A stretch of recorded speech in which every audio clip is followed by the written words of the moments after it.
welcome to my channel, and today I'm going to be doing my June wrap up. So June was an amazing month for me. I got through so many books and I can't wait to show you all what I read.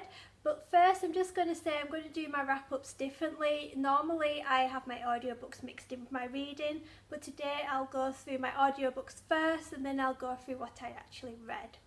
The first audiobook I finished was A Burnable Book by Bruce Holsinger. So this is a history novel set in 1385 and it's all about this book that predicts the death of all the kings of England.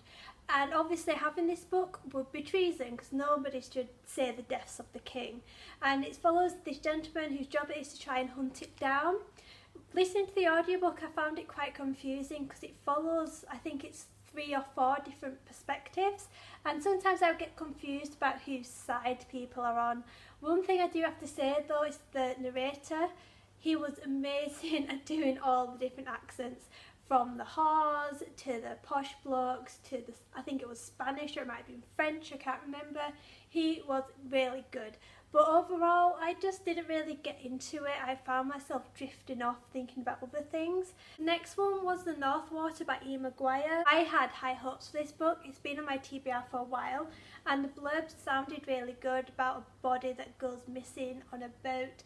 But I DNF'd this after the first few chapters just because I hated the narrator. The accent was so strong. I can't remember whether it was Irish or Scottish, but it was so strong. And also there was so much swearing. I am okay with swearing in books. I am someone who swears all the time.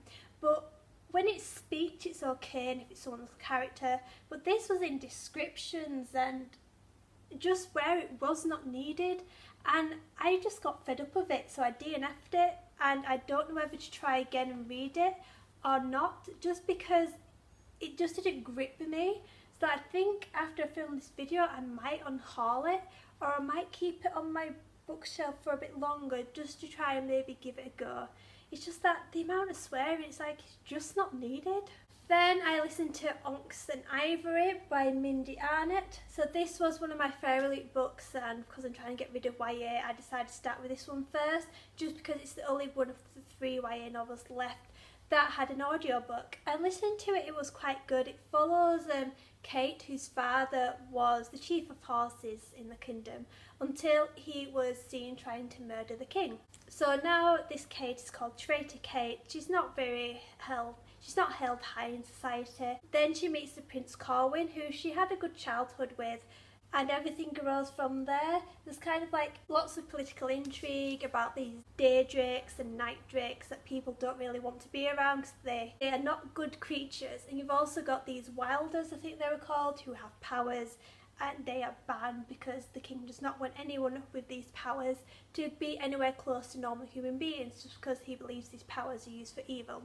And I did really like it. I don't think I will carry on with the series because it will probably go down the usual YA route, but as a one-off I thought it was really good. I loved Kate as a character and I would recommend this. Now onto the books. First one I read was The World of Lore Monstrous Creatures by Aaron Mahnke. This is a book based on the podcast where Aaron goes through different bits of lore and mysterious things like ghosts, vampires. One thing I did love is that the first chapter was fully on vampires, and with Dracula being my favourite classic, I loved that chapter. Second chapter being, I think, was it witches? I can't remember, but it was amazing. Some stories I remembered from the podcast, but still reading it I did not expect to get so scared. You know, it's the way he writes as he talks, and the way he talks in his podcast, it does make you feel a bit scared along with the music. But reading this, sometimes I did not want to read it when it was dark. Some of the stories, the fact that it feels like it could be true makes it worse. The second book is now out in the UK, but it's only out in paperback for some reason. So I'm not quite sure what I want to do because, as you know, I always like my books to be matching. So I might have to try and find the hardback somewhere. If you know where I can get the hardback from, please comment down below because I do really want the next book in the series.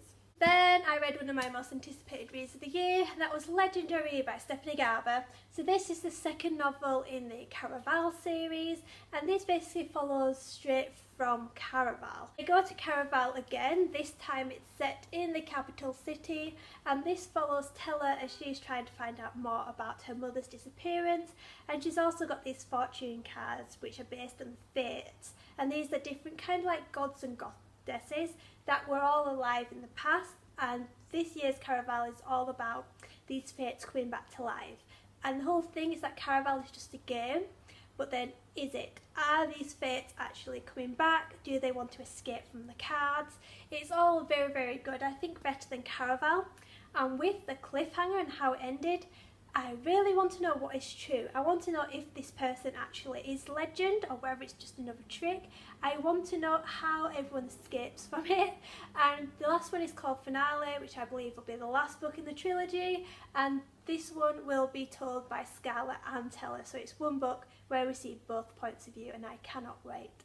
Then I finally read Miss Marvel No Normal, and I loved it. I really want the second volume because this was amazing. This follows Kamala Khan, who ends up getting these special powers, and she's trying to deal with these powers as well as being a nice, normal Muslim girl, trying to make her family proud and everything like that.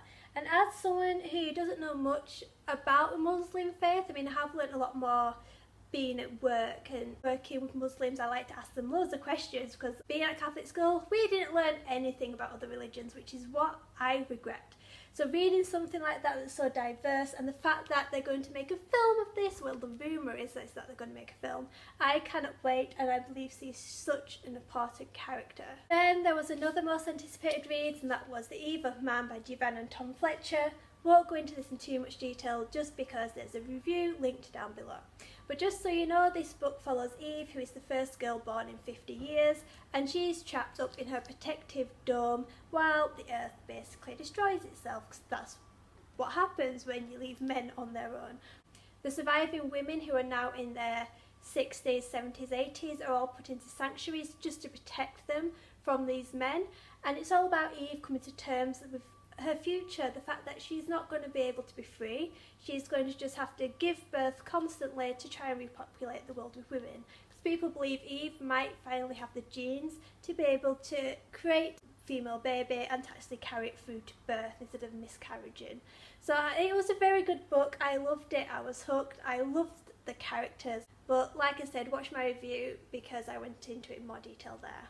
Then I read the next book in the Plantagenet and Tudor novel series by Philippa Gregory, and that is The Constant Princess. So this is the first book in the Tudor court side of things, and it follows Catherine of Aragon, who, as we all know, becomes Henry VIII's first wife. But first she was betrothed to Arthur, Henry's brother, who they married, but Arthur died when he was quite young. He was about, I think he was 16, 17 when he died. So then she takes it upon herself to marry Henry. She was always told from a child that she would be Queen of England. So she goes and marries Henry, and then we see everything start. In this book you do start to see the beginnings of Anne Boleyn, who is probably one of the most famous wives of Henry VIII, and I think majority of people from this series have only read The Other Boleyn Girl, because that's probably the most popular of the books. But I did like it. It starts off slow with Catherine's life in Spain, but once she gets to England and once she marries Arthur, it does all kick off then. One thing I didn't like was that the Cousins War series was mostly told from a women's point of view, whereas in this one, Catherine's point of view was always in italics, and you did see the point of view of Henry VII, Arthur and Henry VIII, which I didn't really like. I like the fact that these books are all about the woman, so seeing the men's point of view I was a bit like, and I really hope the rest of the series doesn't continue like it, because I like these to be a praise of women's power. But in the end I did like it. I did only give it 3 out of 5 stars though, just because it was very slow and I didn't really like the writing style. Then I read my first ever manga, and that was Ruby, the official manga anthology, volume 1, Red Like Roses. So if you've seen me before, I am a big fan of Ruby, the anime series from Rooster Teeth on YouTube. If you haven't seen it, check it out. I love it. I became a fan of it last year when my boyfriend made me go to Rooster Teeth's first convention in London, and now I'm going again to Rooster Teeth this year, but this time I'm actually going as a fan. I thought I would have to wait until the convention to buy this at the Rooster Teeth store, but when I saw it in my local Waterstones, I was like, I literally have to get this. This is basically lots of different adventures that Ruby and the team have, mostly based around Ruby, and they are so cute and adorable, and I loved it. And the next one is based on Weiss, who I always pronounce the name wrong. I'm pretty sure it's Weiss, but I can never remember. I can't wait for the one based on Blake, because Blake's my favourite one. I think that's the third one, but it's just so cute and adorable. You do have a few coloured bits, but I just loved it so much, and the art styles are so amazing. Then the last book I read was Reflection, A Twisted Tale by Elizabeth Lim. This is part of the Twisted Tale series that Disney are doing. They've already done Aladdin, Sleeping Beauty, Beauty and the Beast, Mulan, and then at the end of the year they're publishing one based on The Little Mermaid, which I can't wait for. Now I love this. This started at the place where Mulan was firing the cannon into the snow and it caused an avalanche over the Huns. But this is what happened if Captain Shang, I forgot his name, died.